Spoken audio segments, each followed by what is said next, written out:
मुलुकको अर्थतन्त्र सङ्कट उन्मुख रहेको कुरा केही समय अघि बाहिर आइरहेको थियो। वास्तविकता के हो? यस्तो छ, अब यो कसरी भने अब थाहा छैन। सङ्कट उन्मुख त कसरी हुन्छ र? किनभने जब अर्थतन्त्र त चलायमान भइरहेछ नि, कुनै स्टक भएको चिज ओपन अप हुँदाखेरि त अलिकति त्यसले किनाराहरू त बढाएर छ होइन एकछिनलाई। किनभने हाम्रो 1.5 वर्ष जति चाहिँ इकोनोमी एकदमै स्टक थियो होइन, केही पनि गतिविधि भएको थिएन। अहिले गतिविधिहरू भइरहेको छ होइन। त्यो कारणले गर्दाखेरि के भयो भने हाम्रो अहिले भत्ते चाहिँ डिमान्ड बढेको छ, माग बढेको छ इकोनोमीमा। माग बढ्यो भन्नुको मतलब के भयो भन्दाखेरि माग बढेको कारणले गर्दा ब्याङ्कबाट कर्जा माग्नेको सङ्ख्या धेरै बढ्यो होइन।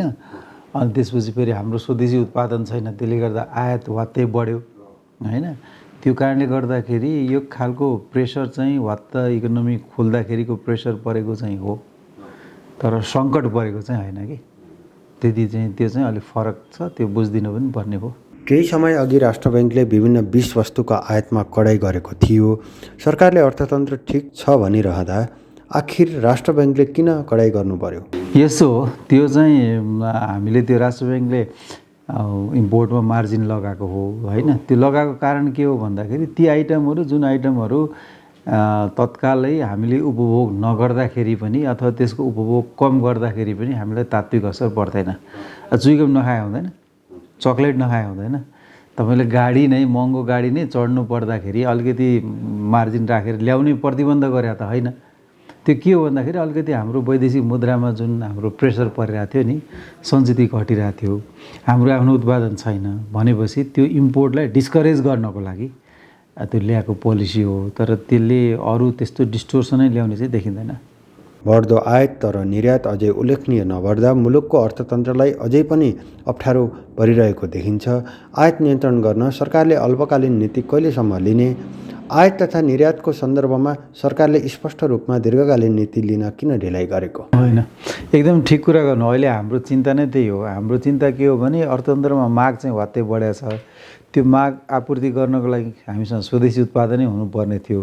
त्यो नभएको कारणले गर्दाखेरि आयात गर्नु पर्यो। त्यसले गर्दाखेरि यसलाई टालटुले नीति भन्दा पनि यो चाहिँ स्वदेशी उत्पादनलाई प्रवर्धन गर्ने नीति नै ल्याउनुपर्छ भन्ने हिसाबले अहिले तपाईँले अहिलेको प्रतिस्थापन विधेयक हेर्नुभयो भने पनि, बजेट हेर्नुभयो भने पनि, त्यसको अहिलेको आर्थिक ऐन हेर्नुभयो भने पनि स्वदेशी उत्पादनलाई प्रवर्धन गर्ने हिसाबले धेरै किसिमका कर सहुलियतदेखिका होइन, बिजुलीको उसमा सहुलियत छुट दिनेदेखि लिएका थुप्रै चाहिँ सहुलियतहरू हामीले दिएका छौँ। कर्जामा पनि सहुलियतहरू दिएको छ। अनि सँगसँगै जस्तो अब अहिले धेरै आइरनको, स्पन्ज आइरनको उद्योगहरू लगायो भने चाहिँ यहीँ स्वदेशमा उत्पादन गर्नेलाई, इम्पोर्ट गर्नेलाई भन्दा धेरै किसिमको छुट सुविधाहरू दिएको छ। र अहिले नै पनि विद्युत प्राधिकरणको पछिल्लो तथ्याङ्क अनुसार करिब 150 मेगावाट विद्युत चाहिँ 150 देखि 200 मेगावाट बिजुलीको अतिरिक्त माग चाहिँ उद्योगहरूले गरिसकेका छन्। त्यसले के गर्छ भन्दाखेरि त्यो हामीले लिएको नीतिको कारणले गर्दाखेरि त्यसले के भयो भन्दाखेरि जुन इन्धनको आयात गर्नुपर्थ्यो विदेश जाने पैसा पनि जोगियो। अर्को के भने हाम्रो विद्युतको जुन बिजुली खेरा गयो भन्ने भइरहेछ नि, हामीसँग त अब ओभर प्रोडक्सन सिजनमा, रेनी सिजनमा त ओभर प्रोडक्सन जस्तो पनि भइरहेछ। त्यो खेरा पनि नजाने भयो भनेपछि त होइन, यो त एक खालको दूरगामी रूपमा नै प्रभावकारी देखिएको छ यो पोलिसी चाहिँ। यसै खालले अब हाम्रो अहिलेको एकदमै नम्बर 1 पोलिसी अथवा हाम्रो फोकस अहिले के छ भन्दाखेरि स्वदेशी उद्यमलाई जसरी हुन्छ प्रवर्धन गर्ने। त्यो भयो भने अनि तपाईँले भने जस्तै दिगो खालको चाहिँ व्यवस्थापन हुन्छ। न त टालटुले मात्रै नीतिले फेरि केही समयलाई चाहिँ आयात निरुत्साहित होला, तर फेरि लङ टर्ममा फेरि बढ्छ। र अहिले त हामीलाई थ्याङ्क्स टु रेमिट्यान्सेस होइन र विप्रेसन प्रभावले गर्दाखेरि हाम्रो वैदेशिक मुद्राको आवश्यकता धानिदिएको छ। नत्र निर्यातले मात्रै धान्ने अवस्था छैन होइन। तर त्यो पनि त आखिरी डिप्रेसन आउने भनेको पनि त अर्काको देशको इकोनोमी राम्रो भए काम पाउने हो होइन, भन्नुहोस् न। उनीहरूले नत्र त पाउँदैन। त्यो हिसाबले गर्दाखेरि त्यसको पनि अल्टरनेट त विकास त गरिराख्नुपर्छ। त्यो भनेको पनि फेरि पनि देशभित्रै चाहिँ उद्योग धन्दाहरू विस्तार गर्ने हो, विकास गर्ने हो। त्यसमा हामीले चाहिँ सकेसम्म धेरै किसिमको इन्सेन्टिभहरू दिने त्यो पोलिसी हामीले ल्याइरहेछौँ। मुलुकको व्यापार घाटा बढिरहेको छ। अझै पनि के देखिन्छ भने कतिपय देशले व्यापारको नाममा नेपाललाई डम्पिङ साइटका रूपमा प्रयोग गरिरहेका छन्। हामीले रोक्न किन नसकिएको? यस्तो छ, अब व्यापार घाटा नियन्त्रणको जुन रणनीति वाणिज्य मन्त्रालयले बनाएको छ, उसले विभिन्न मन्त्रालयबाट त्यसको प्रगति पनि मागिरहेछ। तर अब बिचमा लकडाउनको यावतको कोभिड कारणले गर्दाखेरि पनि त्यसको त्यति राम्रो फलोअप भए जस्तो चाहिँ देखिँदैन। तपाईँले भने ठिकै हो होइन, त्यसको चाहिँ त्यति राम्रो फलोअप नभएको र त्यहाँ लिएको लक्ष्यअनुसार प्रगति पनि हुन नसकेको अवस्था चाहिँ छ। तर अब व्यापार र घाटालाई निरुत्साहित गर्ने र स्वदेशी उत्पादनलाई नै प्रवर्धन गर्ने भन्ने नै हो हाम्रो अहिले। फेरि अरू सेकेन्ड थर्ड नै छैन कि। तर के हुन्छ इमिडिएटली त छैन फेरि होइन। अहिले तत्कालै त फेरि तपाईँले केही कुरा डिमान्ड गर्नु हो, मेरो प्रोडक्सन छैन भने अहिले त हामीले अप्नाएको त उदारवादी अर्थनीति हो भनेको इम्पोर्टै हामीले रेस्ट्रिक्सन गर्न पनि सक्दैनौँ। हामी WTO को मेम्बर छौँ, अरू विभिन्न चाहिँ हाम्रो चाहिँ अन्तर्राष्ट्रिय सन्धि सम्झौताले गर्दा हामी बाध्यात्मक परिस्थिति पनि छ हामीसँग होइन। त्यो कारणले गर्दाखेरि नियन्त्रणै गर्न सक्ने अवस्था त छैन। तर पनि त्यस्तो खालको नीतिहरू जुन बनिरहेछन् त्यसलाई चाहिँ कम्प्लाई गर्ने, त्यसलाई परिपालन गर्ने गराउनेमा अर्थ मन्त्रालयले खेल्ने भूमिकालाई त हामी तयार नै छौँ। अब यो खर्चतिरको कुरा गर्नु छ, यो पुँजीगत खर्च नबढ्दा चाहिँ वित्तीय प्रणालीमा ऋण योग्य रकमको अभाव भएर चाहिँ ब्याज दर बढेको अवस्था पनि छ। बढेको ब्याज दरमा पनि ऋण पाउन गाह्रो भइरहेको छ। सरकारी खर्च बढाउन चाहिँ हामीलाई किन अप्ठ्यारो पर्छ? होइन, यस्तो छ, अब यस्तो छ, दुई तिनवटा कुरा छ। सरकारी खर्च बढाउनलाई अप्ठ्यारो पर्ने कुरै भएन। सरकारी खर्च पोहोरको तुलनामा हेऱ्यो टोटलमा भन्यो भने बढी नै छ है। अब यहाँ अलिकति क्रक्स मान्छेले त्यो पुँजीगत खर्च भनेर हेरिरहेको हुन्छ। तपाईँलाई एउटा के बुझ्नु पऱ्यो भने नेपालको GDPमा अथवा नेपालको समग्र अर्थतन्त्रमा निजी क्षेत्रको रोल 70%, 70, सरकारको रोल भनेको 30% हो है। सरकारी आर्थिक गतिविधिले अकुपाई गरेको 30%, प्राइभेटले गरेको 70% त एकदमै चलायमान छ होइन। किनभने त्यो कर्जाको माग एकदमै भइरहेको भनेको के हो भन्दाखेरि त्यहाँनिर चाहिँ एकदमै चलायमान भएर मागेको थियो नि उसले छ। 30% भित्र पनि हाम्रो अहिले 1632 अरबको जुन बजेट छ त्यसमा पुँजीगत खर्च भनेको 400 समथिङ अरब मात्रै हो। त्यसको 25% जति हो। त्यो अब 30% भित्रको 25% जति मात्रै हो पुँजीगत खर्चको अवस्था। त्यसमा पनि अब बजेट पासै असोजमा भयो होइन। बजेट पासै असोजमा भइसकेपछि अब चालु खर्चहरू चाहिँ नियमित प्रकृतिको मान्छेको तलब भत्ता तपाईँले रोक्न मिलेन, त्यो चाहिँ गइराख्यो। विकास निर्माणको काम त बजेट पास नभइकन टेन्डरमा जान त मिलेन।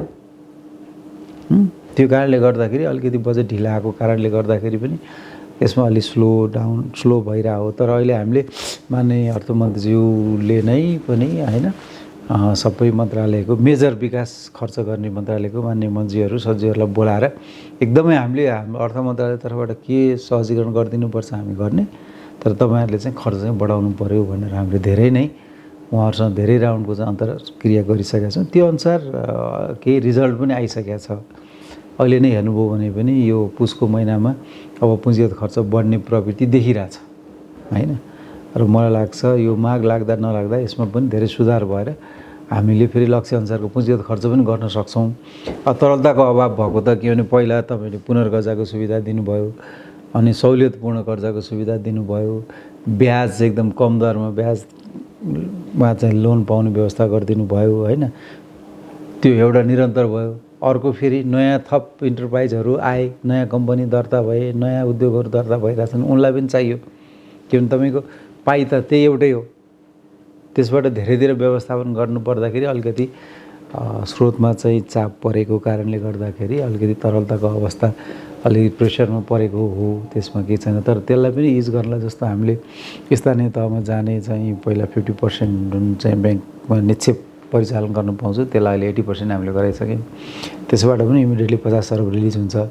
राष्ट्र ब्याङ्कले पनि सायद यो हप्ताभित्रैमा अथवा अहिलेसम्म गइ पनि सक्यो होला 52 अरब थप चाहिँ यो पुनर्कर्जाको पैसा पठाउँदैछ भने त्यो 100 अरब जतिको चाहिँ लिक्विडिटी व्यवस्थापन त अहिले इमिडिएटली हुँदैछ। र यो महिना पुस महिनासम्म अलिकति प्रेसर पर्छ किनभने ट्याक्स तिर्ने महिना पनि हो होइन। तर माग लागेपछि अहिले जुन खालको पुँजीगत खर्च बढिरहेछ फेरि कस्तो हुन्छ भने कर्जामा गएको लोनहरू अथवा त्यो कर्जाबाट भएको आयातको त्यो आखिर भोलि मार्केटमा त जान्छ। अहिले पो ट्रान्जिसनमा छ र तपाईँको लगानी मात्रै देखिरहेछ। भोलि मार्केटमा गएर सेल भएपछि त्यसबाट रिटर्न पनि त आउँछ नि, त्यसबाट त पुँजी सिर्जना पनि हुन्छ, नयाँ चाहिँ तपाईँको रकमहरू ब्याङ्कको निक्षेपको रूपमा पनि आउन थाल्छ। त्यसैले गर्दाखेरि 2-3 महिना चाहिँ हामीलाई समस्या परेको हो होइन। यो मङ्सिर पुससम्म चाहिँ हामीलाई समस्यै हुन्छ। माग लागेदेखि यो तरलताको अवस्था पनि धेरै हदसम्म चाहिँ अहिले नै हामीले लिएको मेजर्सले पनि केही समाधान हुन्छ। माग लागेपछि मलाई लाग्छ धेरै क्रमशः चाहिँ कन्ट्रोलमा आइहाल्छ। पुँजीगत खर्च नबढेर पनि वित्तीय प्रणालीमा ऋण योग्य रकमको अभाव भएर ब्याज दर बढेको छ र बढेको ब्याज दरमा पनि ऋण पाउन गाह्रो भइरहेको छ। सरकारी खर्च बढाउन के समस्या छ? सरकारी खर्च समयमै नहुनुको कारणमा कतिपय सरकारका नीतिहरू पनि देखिन्छन् नि। होइन, त्यो त तपाईँले एकदम सही क्वेसन गर्नुभयो। अब त्यो यस्तो छ कि 2-3टा कुराहरू। एक त अब हाम्रो आर्थिक वर्ष नै साउन 1 गतेदेखि सुरु हुन्छ। आर्थिक वर्ष नयाँ नलागिकन नयाँ बजेट कार्यान्वयनमा नजाने भयो होइन। दोस्रो कुरा, विकास निर्माणको कामहरू मौसमी पनि हुँदो रहेछ। बर्खाको मौसममा तपाईँले विकास निर्माण गर्न सक्नुहुन्न होइन। बाढी आउँछ, पहिरो आउँछ, पानी पर्छ, त्यो बनाउनै सक्नुहुँदो रहेछ। तेस्रो कुरा, अब हाम्रो यो त्यो सँगसँगै चाडबाडदेखि लिएर सबै कुराले गर्दाखेरि पनि त्यसमा पनि ह्याम्पर गर्ने। र अर्को फेरि के हुन्छ, तपाईँले सार्वजनिक खरिद ऐनअनुसार तपाईँले नयाँ टेन्डरै लगाउनलाई पनि पहिला तपाईँको बजेट स्वीकृत हुनु पऱ्यो। त्यसपछि नयाँ टेन्डर लगाउँदाखेरि नयाँ टेन्डरको 35 दिने सूचना, त्यसको इभ्यालुएसन गर्दा त मङ्सिर पुस त त्यो त त्यत्तिकै पनि जाँदो रहेछ कि त अब यो क्यालेन्डर नै चेन्ज गर्नु पऱ्यो होइन, बढी बहुवर्षतिर जानु पऱ्यो। अनि बर्खामा नि काम गर्न मिल्ने खालका प्रोजेक्टलाई त्यति बेला गर्नु पऱ्यो। त्यो खालको अलिकति केयरफुल चाहिँ प्लानिङ गर्नु पऱ्यो कि त्यसरी हुन्छ। नत्र अहिलेको सिस्टमले त जति प्रयास हामीले जेठ 15मा ल्याएकै हो नि, बजेट खर्च भएन, आखिर रिजल्ट त त्यस्तै इम्प्रुभ त देखिएन होइन। त्यसैले गर्दाखेरि अलिकति अल्टरनेट सोच्नुपर्ने चाहिँ देखिन्छ। नत्र यो अहिलेकै तरिकाले चाहिँ यो हाम्रो यी विविध कारणले गर्दाखेरि जतिसुकै प्रयास गरे पनि यो आर्थिक वर्षको पहिलो 4-5 महिना चाहिँ उल्लेख्य खर्च हुने अवस्था चाहिँ देखिएन, खास गरी पुँजीगत खर्चको चाहिँ। सरकारले कर चाहिँ उठाउने तर समयमै खर्च नगर्ने हो भने जनताले किन कर तिर्ने भन्ने प्रश्न उठ्न थालेको छ। त्यो कसरी त्यस्तो भएर मैले बुझिरहेको छैन। मैले भने नि तपाईँको सरकारी खर्चकै पनि 75% त खर्च भइरहेछ। मैले भने पुँजीगत खर्च 25% हो। त्यो भित्र पनि पुँजीगत खर्चै नभए पनि होइन, केही पर्सेन्ट कम भइरहेको होइन। त्यसैले यो मान्छेलाई गफ गर्नलाई चाहिँ तपाईँले भनेको कुरा हुन्छ, तर भित्र गएर हेऱ्यो भने यसको इम्प्याक्ट चाहिँ सोचेभन्दा धेरै कम छ। केही इम्प्याक्ट त छ तर सोचेभन्दा धेरै कम छ। LMBIS सफ्टवेयरका आधारमा बजेट निकासा गरिने बेलामै 1 रुपैयाँ पनि मिलेन भने भुक्तानी नै हुँदैन भन्ने सुनिन्छ। हो, हुँदैन, त्यो त हुँदैन। त्यो त LMBIS आफैले भर्ने हो, लाइन मिनिस्ट्रीहरूले आफैले इन्ट्री गर्ने हो होइन। त्यो त मिलाउनु पर्ने। सरकारी कोषबाट खर्च गर्ने कुरा त 1 रुपैयाँ तलमाथि गर्न दियो भने त सकिहाल्यो, त्यो त हुँदैन। यसले गर्दा समस्या भयो भन्ने सडक विभाग जस्ता निकायको गुनासो छ नि। सडक विभागलाई अहिले 146 अरब बजेट छ। गएर सोध्नुहोस् कति खर्च गर्यो पहिला यो आर्थिक वर्षमा। सडक विभाग अन्तर्गत 146 अरब बजेट खर्च हुन्छ, पुँजीगत बजेट। अहिले आजको मितिमा कति खर्च भयो त्यो हेर्नु न। 140 सक्का हो होइन होला होइन। बजेट त त्यहीँ छ, त्यहीँ कता कता छ डाइरेक्ट। अब उहाँहरूले त्यो प्रोजेक्ट बनाउने त हामीले त होइन, म त इन्जिनियर त होइन। मैले त पैसा नै दिने हो, अर्थमन्त्रीज्यूले पैसा नै एलोकेसन गरिदिने हो बजेट ल्याउँदाखेरि होइन। त्यो कारणले अब त्यो कुराहरू काम ढिलो हुँदा नहुँदाखेरि केले भएन भन्ने एउटा केही अब त्यसले केही एक्सक्युज त देला, तर त्यो नै समस्या चाहिँ होइन। यसले गर्दा समस्या भयो भन्ने होइन। कहाँ हुन्छ त्यो। LMBIS भनेको झन् ट्रान्सपरेन्ट सिस्टम हो नि, त्यो भनेको अनलाइन बेस सिस्टम हो। तपाईँले के बुझ्नु पऱ्यो भने LMBIS मा प्रोजेक्ट इन्ट्री कसले गर्छ, त्यो भनेको भौतिकले अथवा सहरीले उसैले गर्ने हो कि। मलाई आगामी आर्थिक वर्ष यो प्रोजेक्ट चाहिन्छ भनेर इन्ट्री उसैले गर्ने हो होला। बजेट बनाउँदाखेरि अब रिसोर्सको हिसाबले नेगोसिएसन अर्थ मन्त्रालयसँग हुन्छ होइन, कति बजेट के कति पाउने भन्ने। तर के कार्यक्रम राख्ने नराख्ने भन्ने उसैले इन्ट्री गर्ने हो। अब उसलाई आफैले इन्ट्री गर्छ हस् भनौँ न, जेठमा 15 गते बजेट आउँछ, 16 गते चेन्ज गर्नुपर्छ भन्यो भने त उसले के इन्ट्री गर्यो त। अब मैले त इन्ट्री गर्दिनँ, त्यो हो त्यो कुरा। गेम चेन्जरका आयोजनाहरूको प्रगति पनि निकै निराशाजनक छ। सधैँ समस्यामा किन पर्छन् त्यस्ता आयोजनाहरू? एकदमै त्यसमा हामीलाई पनि एकदमै कन्सर्न छ होइन। पोर्साले पनि अब राष्ट्रिय गौरवको आयोजना जम्मा 52% खर्च भएको छ होइन, धेरै खर्च भएको छैन। अब हामीले चाहिँ बहुवर्षीय योजनामा अर्थ मन्त्रालयको कमिटमेन्ट के हो भने हामी बहुवर्षीय योजनालाई स्रोतको कमी हुन दिँदैनौँ भन्ने चाहिँ हाम्रो कमिटमेन्ट हो कि। ठेक्का त मैले लाउँदिनँ होइन। पैसा पुगेन भन्यो भने अर्थ मन्त्रालयलाई भन्नु पऱ्यो। 52% खर्च भएको छ भने 48% त त्यहीँ रहेछ त। समस्या खर्चको हो होइन नि। त्यो अरू कुरा के हो त मिलाउनु पऱ्यो नि त। उनीहरूले जसले चाहिँ त्यो होल्ड गरेको छ उसले गर्नु पऱ्यो, त्यो हो। यहाँले भने चाहिँ होल्ड गर्नु त अख्तियारीको दुरुपयोग गर्नु होइन र? अब त्यो कुरामा त म जान्न होइन, अख्तियार दुरुपयोग सदुपयोग के गर्नुभयो। तर पैसा नभएर रोकियो त होइन रहेछ नि त। कुरा त्यो हो नि, पैसा त त्यहीँ छ होइन। कतिपय काम सम्पन्न गरेर बिल पेश गर्दा पनि भुक्तानी पाइएन भन्ने निर्माण व्यवसायीहरूको भनाइ छ। यसमा खास समस्या के हो?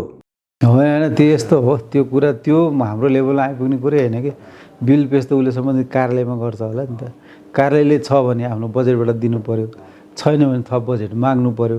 फेरि अरू के हुन्छ, बजेट नभइकन टेन्डर लगाउनु पनि पाइँदैन। जब बजेट नभए टेन्डर लगाउनु पाइँदैन कि त उसले गलत टेन्डर लगाएको छ, ऊ रेस्पोन्सिबल हुनु पऱ्यो, होइन भने पैसा दिनु पऱ्यो। त्यो हामीसँग आइपुग्ने ठोक्किने कुरा होइन। त्यो जसले कार्यान्वयन गराउँछ त्यसैसँगको सरकारको कुरा हो। निर्माण व्यवसायले अहिले पनि अर्बौं रुपियाँ चाहिँ छ भने त्यो कोसँग हो त नि, मसँग त होइन नि त, अर्थमन्त्रीसँग अर्थ मन्त्रालयसँग त होइन नि त। कुरा त्यसरी बुझ्नु पऱ्यो कि। त्यो छ भने उसलाई कसले काम लगाएको, त्यो निकायले चाहिँ भुक्तानी दिनु पऱ्यो। त्यो निकायले यदि चाहिँ अब पैसै नभए काम लगायो भने जिम्मेवारी उसको होला। पैसा बजेट भएर चाहिँ काम लगायो भने त उसले दिनु पऱ्यो भुक्तानी। अर्थ मन्त्रालय छैन त्यस्तो के हुन्छ र, हाम्रो के छैन।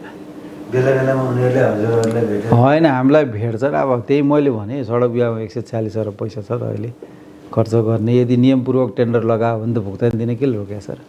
यो अख्तियारको डरले पनि सरकारी कार्यालयहरू ठेकदारलाई रकम भुक्तानी दिन आनाकानी गरेको सुनिन्छ नि त। त्यो थाहा भएन, अब त्यो चाहिँ त्यो उनीहरूलाई पनि सोध्नुहोस्। होइन, नियमपूर्वक गरेको छ भने त किन डराउनु पर्यो होइन। त्यो त फेरि उनीहरूले समन्वय पनि गर्नु पऱ्यो। अब कानुनपूर्वक गरेको कुराले डराउनु त पर्दैन नि। अख्तियारको डरले पनि सरकारी कार्यालयहरू ठेकदारलाई रकम भुक्तानी दिन आनाकानी गरेको सुनिन्छ नि। पाउँदैन, त्यो त दिनु पऱ्यो, भुक्तानी त दिनुपर्छ। हामीले पनि भनिरहेको छौँ। हामीले पनि बेला बेला तपाईँले भने जस्तै गुनासो सुन्छौँ, के हो यो किन नदिएको भनेर। हामीले पनि उनीहरू हेर्दैछ कहिले को मान्छे सर्वभा हुन्छ, नयाँ हाकिम गएको छ, बुझ्दैछ हजुर भन्छ, त्यही त हो नेपालमा के हुन्छ। बजेटमा परेका योजनाहरूमा खर्च नगर्ने तर त्यस बाहिर गएर रकम माग्ने सरकारी कार्यालयहरूको परम्परा नै बसेको छ। यसलाई नियन्त्रण गर्न के गरिँदैछ? होइन, हामीले त्यो त डिस्करेज। एक त कानुन हिसाबले नयाँ कार्यक्रममा बजेट पास भइसकेपछि नयाँ कार्यक्रम माग गर्ने पाइँदैन होइन।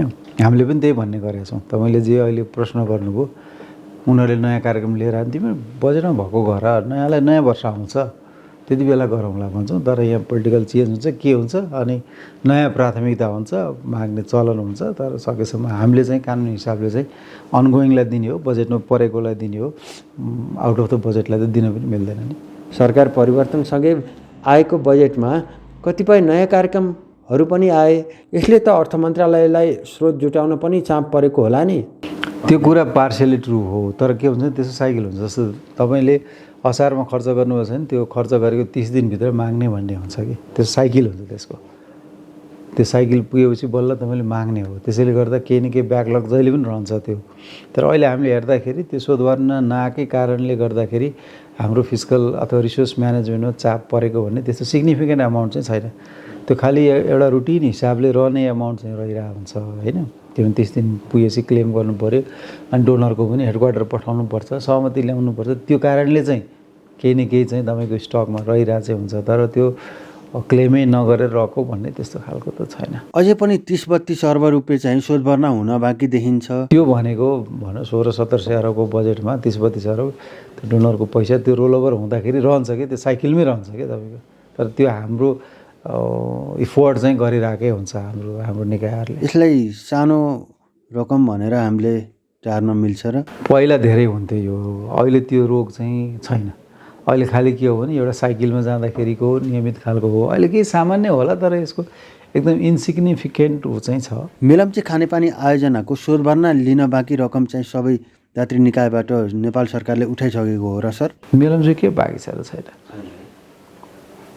छैन। त्यो जति खर्च हुन्छ त्यो अनुसार शोध गर्न पाउने हो, त्यसमा केही छैन। अब आर्थिक वृद्धि दरको कुरा गरौँ सर, यस वर्ष लिएको आर्थिक वृद्धि दरको लक्ष्य नेपाल सरकारले पुरा गर्न सक्ला त? हुन्छ, 70% ग्रोथ हुन्छ।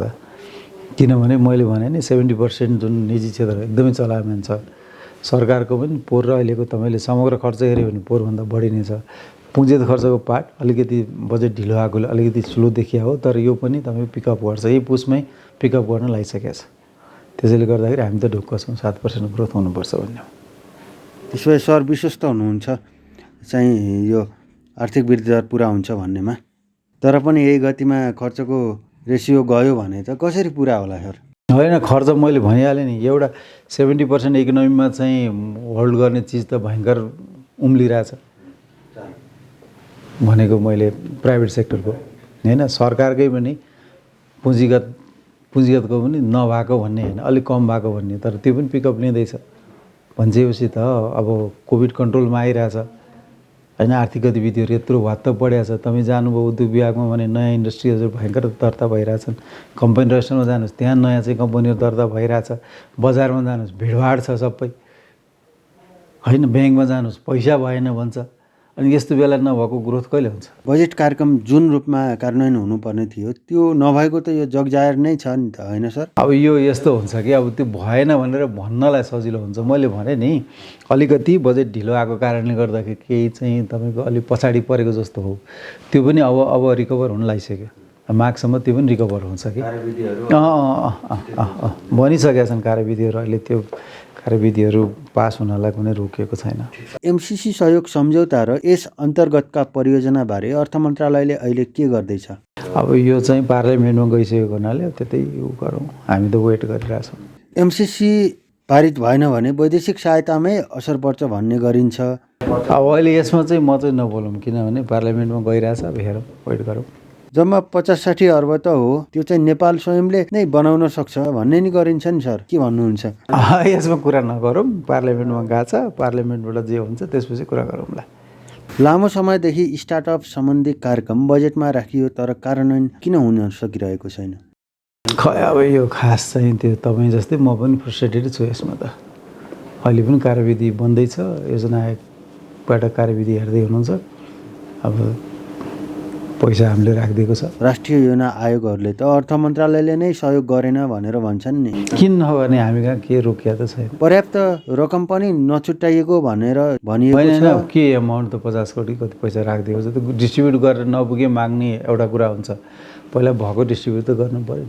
नेपाल राष्ट्र बैङ्कको सञ्चालक समितिमा तपाईँ पनि हुनुहुन्छ। सामान्यतया विश्वका सबै देशमा केन्द्रीय बैङ्क स्वायत्त हुन्छ, हाम्रोमा राष्ट्र बैङ्कको स्वायत्तता भने ऐनमै धेरै कम भइरहेको छ।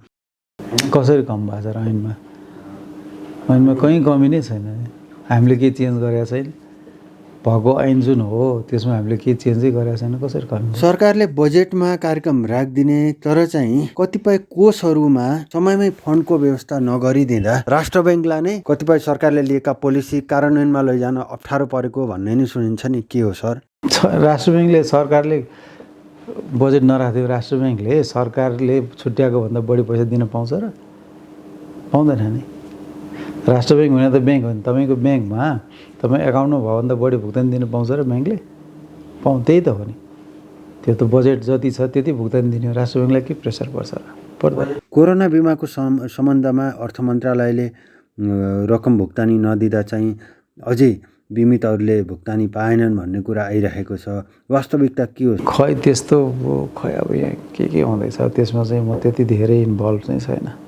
सम्बन्धी अर्थ मन्त्रालयको पछिल्लो धारणा के हो? हामी पुँजी बजार त स्वायत्त हो होइन, माग र आपूर्तिको आधारमा चाहिँ पुँजी बजार चाहिँ नियमन हुनुपर्छ भन्ने हो, त्यसमा हामी एकदमै कमिटेड छौँ।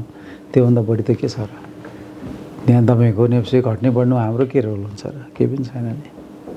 अन्त्यमा अर्थतन्त्रलाई थप गति दिन कानुन, नीति, प्रक्रिया र संस्थानहरूमा आगामी दिनमा कस्तो खालको सुधारको आवश्यकता देख्नुहुन्छ?